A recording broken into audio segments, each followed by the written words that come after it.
whoever it was took your wife didn't just pick your name out of a hat. Dangerous. What you found here, Gary, is a monster. You have no idea what you're getting into.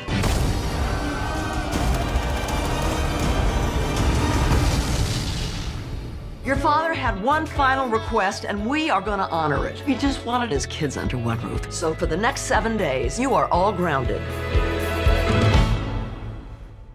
I'm just trying to get home. This fall, you don't have to choose because good stories are on the page and hitting the big screen.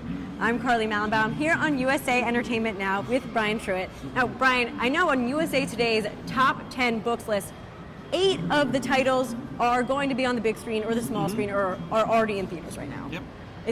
Are there more books than normal being adapted, or is this what happens all the time? Well, there is just a cornucopia of books to a movie. Any association with the Mockingjay symbol is forbidden.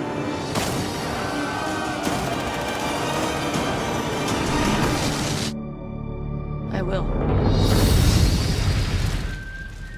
You know, later on this fall, we have another Hunger Games, another Hobbit movie. Will you follow me?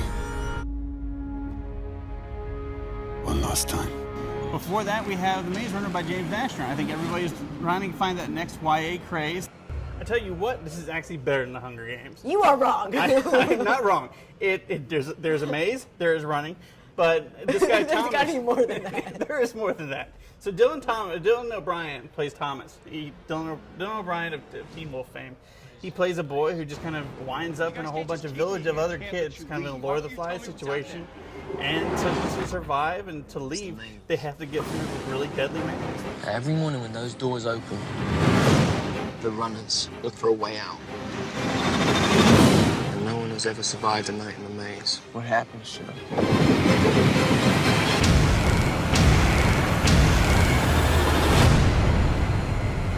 So when people talk about these film adaptations, I think the first one they mention that comes out in the fall is Gone Girl, because Totally. that book was huge. It's still huge. It stars Ben Affleck and Rosamund Pike. What do we know about this movie so far? I talked to Gillian Flynn about it, and she said that it's actually David Fincher is keeping a lot of the kind of the dark sense of humor on it, but I think it's still going to be kind of what the book is. Nick Dunn, played by Ben Affleck, I mean, he becomes prime suspect #1 in his wife's disappearance, and then you see their whole marriage kind of. You see it in kind of flashbacks, but you see how idyllic it wasn't. You need to tell me. How was your marriage, Nick? Are you asking me if I killed my wife? Man of my dreams.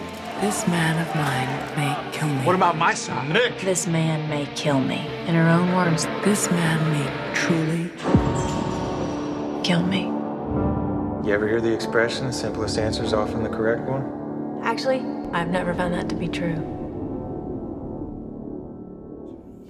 Readers of the book know that there's this kind of twist that happens, and David Fincher has mentioned that he might be changing part of the book. Depending on what interview you've read of his, I mean, it's like the third act's different, or it's kind of the same but not. She didn't say anything, but I think she said that she actually did the screenplay herself. So she said that she reworked some things to improve it. There's some sins that you commit that you can't come back from. And the book, The Drop, has a movie too, which shouldn't be a surprise since it's the same author of Gone Baby Gone. And Mystic River. And actually, there's an interesting story because it started as a failed book, and then was a screenplay, and then was a short story screenplay, and now it's a book, but that's also a movie. But like his other stuff that Dennis Lehane has done, it's about crime, it's about some mystery involved, but there's other things were ensemble kind of movies, and this one's kind of about Bob Saganowski, this bartender played by Tom Hardy, who's got a past, but he finds a little puppy and falls in love. It's been over for a while now. It's Alexander and the Terrible, Horrible, No Good, Very Bad Day. That's very good. Thanks. Well, it's one of my favorite children's books, but that is a children's book. It has pictures and it's not very long. How do you turn that into a full feature film? Hollywood has done this before in taking a children's picture book and making it a big screen movie. It happened with Cloudy with a Chance of Meatballs, and it happens here. But what happens is they take the very essence of the book. Kind of Alexander has a very bad day. He wishes everybody had the same bad day he does.